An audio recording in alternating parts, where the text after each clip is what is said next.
Şəklə əsasən B ilə A fərqini tapın.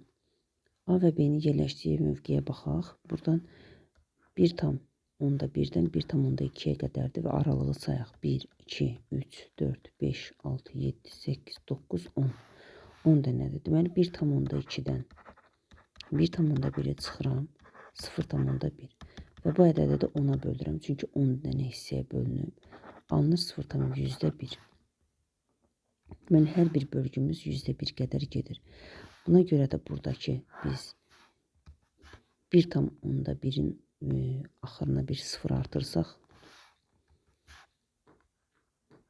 və burada da bir 0 artırsaq, deməli 10 budur, 11, elə bil ki 1,11, 12, 13. Bu olur 1,13. 14, 15, 16, 17, 18. Bu da olur 1,18.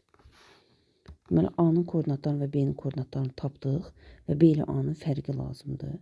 1,18 B-nin koordinatıdır. Çıxıram 1,13 A-nın koordinatını.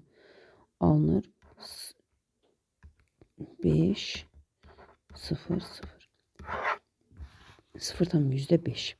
Və ya buradan da sahib tapa bilərdik ki, biz hər bir aralığın 0,1 qədər olduğunu tapmışdıq. 1, 2, 3, 4, 5. A ilə B-nin arasındakı fərq 5 parçadan ibarətdir. Hər bir parçada 0,1 olduğu üçün ümumilikdə 0,5 alınacaq.